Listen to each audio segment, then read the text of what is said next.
로베스피에르 혁명의 탄생. 당시의 모든 문헌들 중 마르크스의 분석을 가장 잘 예고하고 있지만 여전히 온건한 해결책에 머무르고 있는 문서의 하나인 이 청원서가 낭독된 직후 국민공회에서는 롤랑의 편지가 낭독되었다. 이 편지는 경제적 자유주의의 진정한 전형이라 할 다음 구절에 포함하고 있었다. 아마도 의회가 식량 문제에 대해 취할 수 있는 유일한 조치는 자신이 아무것도 해서는 안 된다고 선언하는 일일 것이다.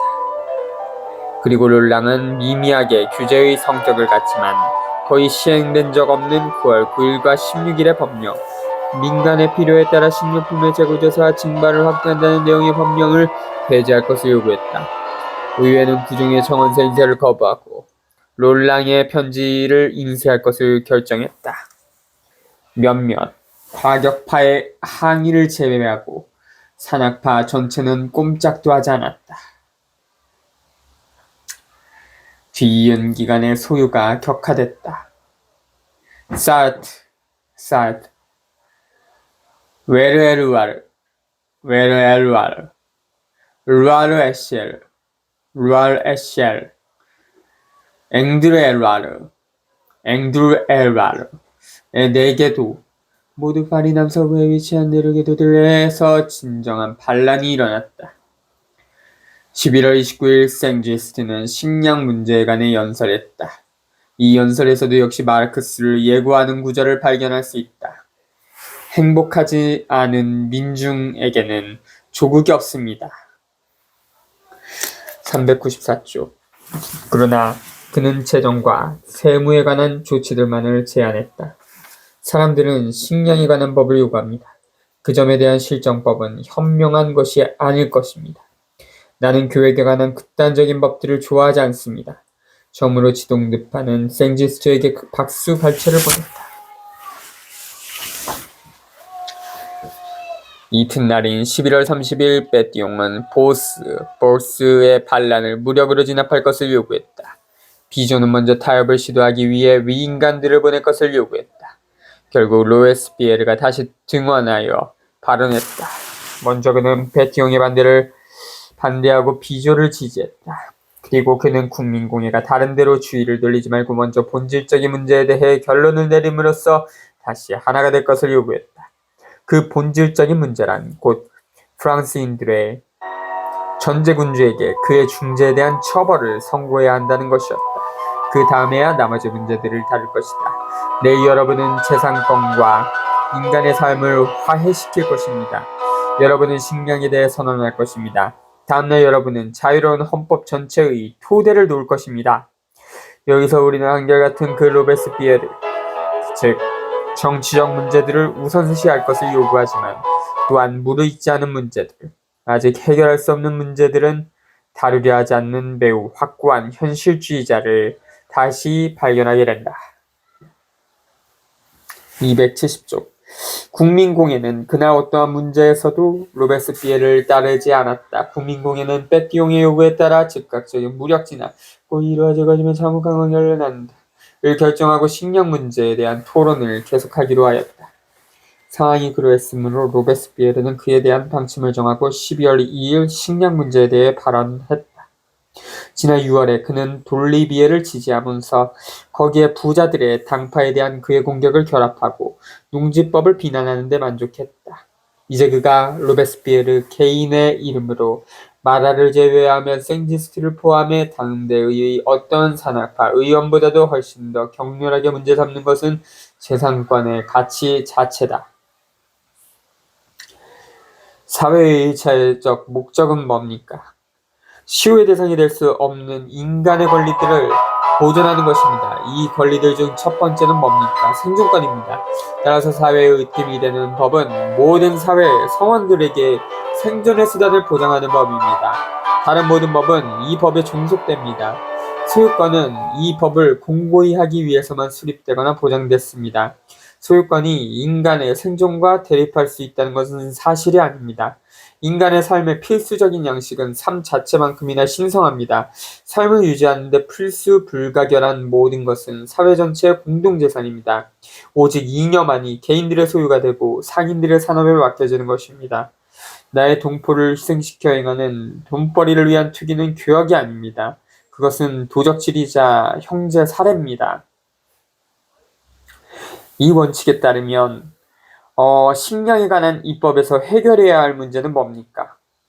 사회의 모든 성원들에게 땅의 산물 중 그들의 생존에 필요한 몫의 향유를, 지주들과 경작자들에게는 그들의 산업의 대가를 보장하고 잉여를 상업의 자유에 맡기는 것, 바로 이겁니다. 양심적인 소유권의 옹호자라면 이 원칙들을 부인하지 못할 것입니다. 결론적으로 로베스피에르는 자신의 전제로부터 크게 후퇴했다.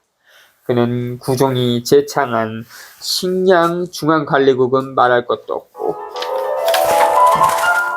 공정가격제로까지도 나아가지 않고 곡물의 유통에 대한 규제를 요구하는 데 만족했다. 그가 거기에 그친 것은 신중함 외에도 다른 동기가 있었다. 즉 그러한 관리국이 창설된다면 그것은 내무장관의 지배하에 놓일 것이고 롤랑이 그것을 어떻게 이용할지 상상이 가는 일이었다. 그러나 로베스피에르의 신중함조차 아무 소용이 없었다. 12월 8일 국민공회는 9월에 법령들을 조건 없이 폐지했다. 이날 로베스피에르는 벌써 자신이 정치적으로 중요하다고 생각하는 문제로 관심을 옮겼다.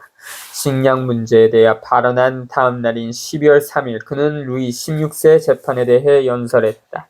경제 문제에 대한 로베스피에르의 태도는 생제스트의 그것과 다르지만 반면 이 문제에 대한 그의 태도는 언뜻 보기에 11월 13일자 생제스트의 연설에서 영감을 얻은 것이었다. 간단히 말해 로베스피에르는 생제스트의 간결한 문장들과 반짝이는 구절들을 더 구체적인 정치적 시각으로 보아야 하였다. 로베스피에르의 어리석은 본질이 뭔지를 모르는, 결국 자신의 배는 최소한 굶지 않으니까 얼마나 심각한 줄을 모르는 거야. 생제스트의 시각은 역사적 여건을 거의 고려하지 않은 순수한 상태의 공화주의, 그것이었다. 리드 생지스트. 공포정치를 열렬히 옹호했던 생지스트는 자신이 흠모했던 로베스피에르보다 한 발 더 극단으로 나아가곤 했다. 위원회의 유일한 목적은 국왕이 단순한 시민으로서 재판받아야 한다는 것을 여러분에게 선택하는 것이었습니다. 그리고 나는 국왕이 적으로서 재판받아야 하고 우리가 그를 재판하기보다 그와 싸워야 한다고 주장합니다. 아마도 언젠가 우리가 반달족의 전례로부터 멀리 떨어져 있는 만큼이나 우리의 전례로부터 멀리 떨어져 있는 사람들은 전제군주를 재판하는 것이 종교적인 것이었던 시대, 전제군주를 재판해야 하는 민중이 그를 시민의 범주에 넣어 그의 범죄를 조사했던 시대, 그리고 나라면 압제자라고 말할 인류 최악의 부류의 범죄자를 이를테면 그의 오만함의 희생자로 만든 시대의 야만성에 놀랄 겁니다. 루이를 재판할 바로 그 사람들이 공화국을 건설할 것입니다. 그러나 국왕의 정당한 처벌을 중시하는 사람들은 결코 공화국을 건설하지 못할 것입니다. 나는 중도를 발견할 수 없습니다. 이 사람은 군림하거나 아니면 죽어야 합니다. 국왕을 한 사람의 시민으로서 재판하십시오. 이 말은 냉담한 후대인들을 놀라게 할 것입니다. 재판한다는 것은 법을 시행하는 것입니다. 법이란 정의로운 관계입니다. 인류와 왕들 사이에 도대체 어떤 정의로운 관계가 존재합니까? 루이와 프랑스 민중 사이에 어떤 관련이 있어 그의 배신에도 불구하고 그를 용서할 수 있습니까? 누구도 죄 없이 군림할 수는 없습니다. 군림하는 왕의 광기는 너무도 명백하기 때문입니다. 모든 왕은 반도이며 찬탈자입니다. 우리는 생지스가 거의 한결같이 추상적인 보편 속에 자리 잡고 있는 것을 알 수 있다. 이것이 그의 위대함이자 한계다. 그리고 어쨌든 그것이 언제나 그와 로베스피에르의 차이다. 생지스트에게 모든 왕은 그 자체로 인류의 법 밖에 있는 자였다. 할 수 있을 때 그를 맹수처럼 쓰러뜨리는 것은 하나의 임무였다. 로베스피에르는 점차 생지스트의 시각을 공유하게 되었다고 말할 수 있다. 그러나 그러한 시각은 그에게 충분하지 않았다. 국왕 일반을 법의 보호밖에 두는 것으로 만족하기에는 그는 너무나 오랫동안 이펀 군주정을 받아들이고자 노력했고 국왕의 배신을 너무나 격렬하게 비난했으며 조국과 자유를 구하기 위해 그에 대항해 너무나 열렬히 투쟁했다. 그가 관심을 두는 것은 개별적인 국왕 루이 카페인 것이다. 그리고 특히 그는 구체적으로 8월 10일 봉기의 산물인 국민공예가 8월 10일 봉기의 의미와 논리적 요구에 대면해야 한다는 11월 5일자 자신의 연설의 주요한 주장을 고수했다. 반달족, 반달스, 민족 대이동기의 게르만족의 한 부족, 4에서 5세기 동유바로부로부터 지금의 프랑스와 스페인을 거쳐 북아프리카로 건너가 카르타고를 중심으로 왕국을 세웠다. 455년경 이들이 로마를 점령한 후 자행한 약탈과 파괴로부터 문화, 예술의 파괴 경향이나 행위를 지칭하는 반달리즘이라는 말이 나왔다.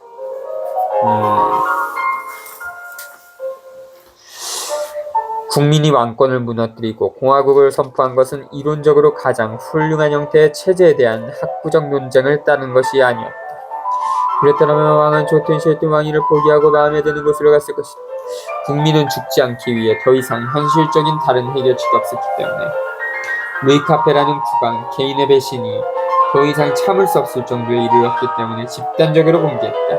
그것은 프랑스에게 있어 진정으로 문자 그대로 공화국 아니면 죽음을 이었고 브라운슈바이크의 프로이센 군대를 파리로 불러들인 루이 16세의 실수에 따른 것이었다. 292쪽, 286쪽. 바로 그런 이유로 더 이상 루이 16세를 재판할 필요가 없다. 8월 10일 봉기가 루이 16세에 대한 재판이며 국민의 궁극적이고 결정적인 재판이다. 따라서 민중의 수행자인 국민공예는 이미 판결이 난 재판을 다시 할 권리가 없다. 국민공예는 단지 8월 10일 봉기가 내린 판결을 집행하기만 하면 된다. 여기에서 로베스피에르는 생지스가 아니라 11월 30일 다음과 같이 외친 장봉 생탕틀에 가깝다. 재판에 대해 말하는가? 시행할 재판은 없다. 더 이상 내려야 할 판결조차 없다. 민중이 8월 10일 판결을 내렸기 때문이다. 그리고 12월 3일 로베스피에르의 연설 직전 장봉 생탕틀에는 다음과 같이 말했다. 루이 카페는 8월 10일 재판받았다. 그러므로 그의 재판을 의문시하는 것은 혁명을 심판하려는 것이고 여러분 스스로 반대라고 선언하는 것이다. 이 구체적인 입장으로부터 우리는 수많은 역사가들을 놀라게 하고 여전히 많은 독재자들을 분노케 하는 것이 무엇인지 이해할 수 있다. 그것은 로베스피에르가 전 국왕의 유죄를 입증하는 사실들과 문서들을 열거하면서 논거하지 않았다는 것이다. 그렇다고 해서 그에게 증거가 부족했다고 결론져서는 안 된다. 1789년 7월의 군사적 조치들로부터 바렌 탈주, 연이은 거부권 행사, 브라운슈바이크 선언에 대해 보인 무기력감과 8월 10일 아침의 태도에 이르기까지 루이 16세의 모든 행위가 명백한 증거이며 모든 사람이 그것을 알고 있다. 그리고 그것을 보완할 또 다른 증거가 필요했다면 왕실비 관리인 라포르트의 집에서 8월에 압류한 문서들, 11월 튠르리 궁의 철제금고에서 압류한 문서들이 넘칠만한 수확을 제공하고 있었다.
오늘날 우리는 국민공예 의원들보다 훨씬 더 많은 것을 알고 있다. 군주들과 브루테이에게 보내는 편지들, 라마르크, 장 바티스테 르몬넨트 라마크와 페르지안 등의 문서들은 배신의 홍수이자 나이아가라 폭포다. 그러나 국민공예 의원들은 모두 다 알고 있었던 것을 한정한다 해도 어떤 프랑스인을 아무런 주저나 거리낌 없이 반역죄로 사형을 선고할 만한 10배나 되는 증거가 있었다. 그리고 이에 더 이상 재론하지 않기 위해 말이 앙뚜아네트에 대해서는 마찬가지로 훨씬 더 많은 증거가 있음을 덧붙이자. 로베스피에르와 생제스트가 그것을 말하는 것은 쉬운 일이었다. 그러나 두 사람은 다른 시각을 가지고 있었기 때문에 그렇게 하려 하지 않았다. 생제스트에게 국왕에 대한 재판은 늑대에 대한 재판과 마찬가지로 더 이상 생각할 수 없는 것이었다. 로베스피에르가 보기에는 8월 10일 봉기로 판결이 내려진 국민의 재판을 다시 시작하는 것은 국민을 배반하는 것이었다. 363에서 364쪽 피디수첩은 석궁사건에 대한 국민의 심판 또는 재판이 없다.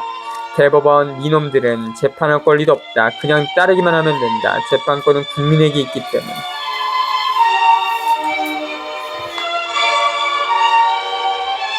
생땅트레, 장폰 생땅트레 1749년부터 1813년 개신교 목사 출신으로 국민공예 산악파 헤르쟁 악셀펠센 1755년부터 1810년 마리 앙뚜아네트 왕비의 연인이었던 스웨덴의 기조. 해야 할 재판은 여기 없습니다. 루이는 피고가 아니며 여러분은 재판관이 아닙니다. 정치인들인 여러분은 국민의 대표들에 불과할 수밖에 없습니다. 여러분은 한 사람을 지지하거나 반대하는 선고를 내릴 것이 아니라 공공 안녕에 조치를 취하고 국민이 인도하는 대로 따라야 합니다. 루이는 국왕이었지만 공화국이 수립됐습니다. 여러분을 사로잡고 있는 유명한 문제는 오직 이 말에 의해 결정됩니다. 즉 루이는 자신의 죄에 의해 폐위되었다는 것입니다. 루이는 프랑스 민중을 반두라고 고발했습니다. 그는 민중을 징벌하기 위해 자신의 친구인 전제군주들의 군대를 불러들였습니다. 민중과 민중의 승리는 오직 그만이 반두라고 결정했습니다. 따라서 루이는 재판받을 수 없습니다. 그는 이미 재판받았습니다. 그는 유죄 선고를 받았으며 그렇지 않다면 공화국은 용서받을 수 없습니다. 어떤 방식으로든 루이 16세를 재판할 것을 제안하는 것은 혁명 자체를 비난하는 것입니다. 사실상 루이가 여전히 재판의 대상이 될 수 있다면 루이는 방면될 수 있습니다. 그는 무죄일 수도 있습니다. 아니, 그는 판결을 받을 때까지 그렇게 추정되어야 합니다. 그러나 루이가 방면된다면, 그가 무죄로 추정될 수 있다면 혁명은 어떻게 되는 것입니까? 한 국민이 반란권에 의지해야만 하는 때 그 국민은 전제군주에 대해 자연상태로 돌아가는 것입니다. 어떻게 전제군주가 사회계획을 내세울 수 있겠습니까? 그는 그것을 파괴했습니다. 전제군주를 처벌하는 권리와 그를 폐위하는 권리는 같은 것입니다. 전자는 바로 후자의 형식을 포함하고 있습니다. 전제군주에 대한 재판은 곧 반란입니다. 그에 대한 재판은 곧 그의 권력의 실충입니다. 민중의 자유가 요구하는 것은 그 처벌입니다. 민중들은 재판소처럼 재판하지 않습니다. 민중들은 결코 판결을 내리지 않고 벼락을 내리칩니다. 민중들은 국왕들에게 유죄를 선고하지 않고 그들을 소멸시킵니다. 그리고 이 재판은 법정에 그것에 진정으로 상응하는 것입니다. 어떤 왕이 민중에 의해 사멸되었을 때 누가 그를 소생시켜 새로운 소유와 반란의 구실로 만들 권리가 있습니까? 이것은 현명하게 그리고 천천히 신중하게 판결해야 하는 중요한 재판이라고들 합니다. 이것을 중요한 재판으로 만드는 것은 여러분입니다. 아니, 이것을 재판으로 만드는 것이 여러분입니다. 국왕의 재판에 무슨 중요한 것이 있습니까? 그 어려움입니까? 아닙니다. 그 인물입니까? 자유의 눈으로 본다면 그보다 더 무가치한 자는 없습니다. 인류의 눈으로 볼 때 그보다 더 파렴치한 자는 없습니다. 그는 오직 그보다 더 비겁한 자들에게만 경외심을 갖게 할 수 있습니다. 그렇다면 결과의 유용성입니까? 그것은 더 서둘러 그를 처리해야 하는 이유입니다. 마지막 왕이라는 이 비루한 개인이 민중에게 왜 중요합니까?